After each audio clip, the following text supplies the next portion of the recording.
Good morning students, welcome to your online study classes. ग्रीष्मकालीन अवकाश के पश्चात स्टूडेंट्स आपकी ये प्रथम ऑनलाइन क्लास है।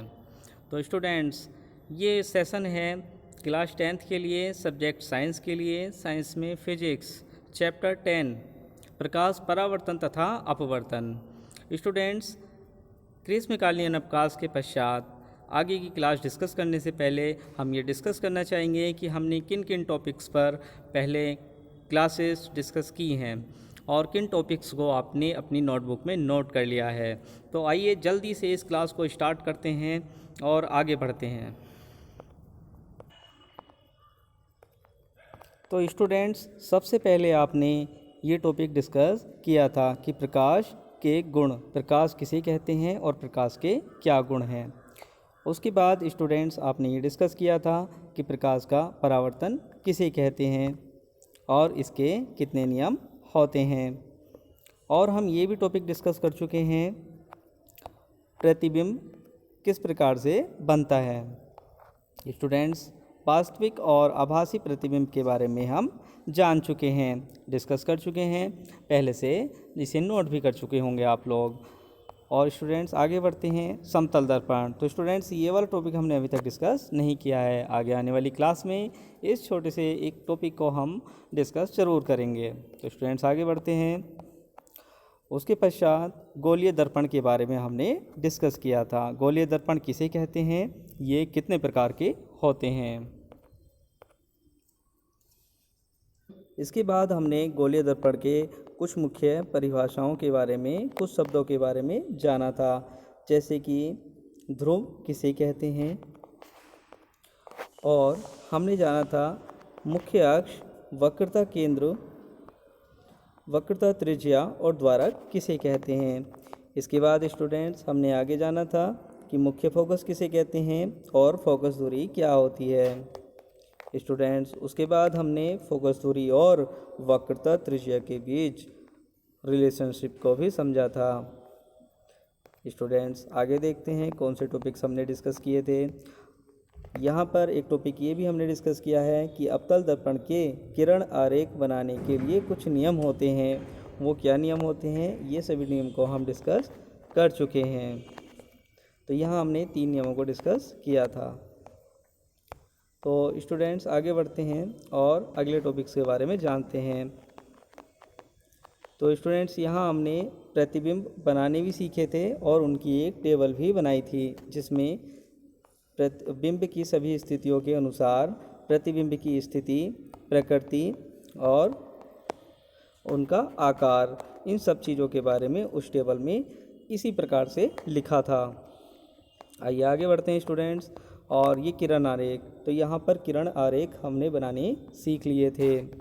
आप सभी लोगों ने ये किरण आरेख अपनी कॉपियों में, फेयर कॉपी में बनाए हुए होंगे। ठीक है स्टूडेंट्स, यहाँ पर देखिए, अवतल दर्पण के केस में हमने 6 किरण आरेख को दर्शाया था।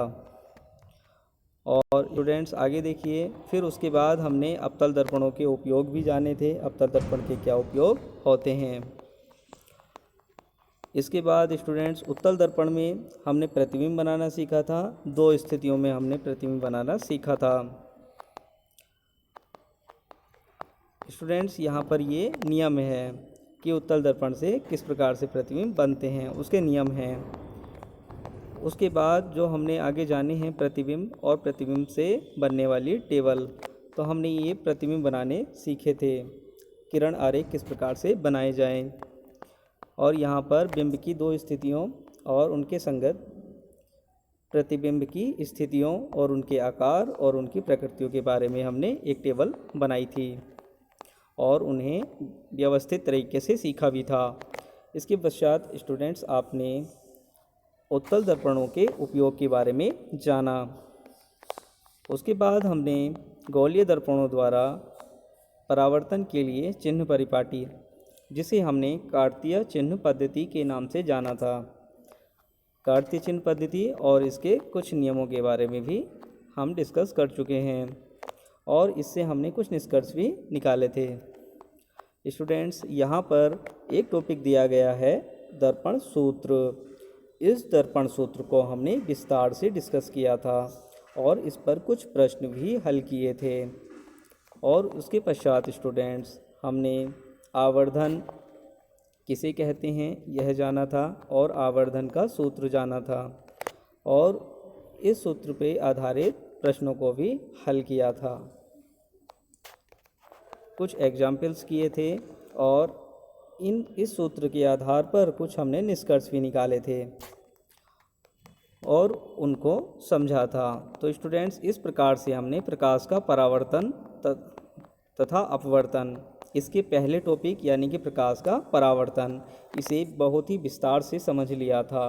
उसके बाद जो हमारे टॉपिक्स आगे डिस्कस किए गए थे वो इस प्रकार हैं, जैसे कि प्रकाश का अपवर्तन और उसके दैनिक जीवन में कुछ उदाहरण। कांच की आयताकार स्लेब से अपवर्तन किस प्रकार होता है, इसको हमने एक छोटे से प्रैक्टिकल वीडियो के माध्यम से भी समझा था।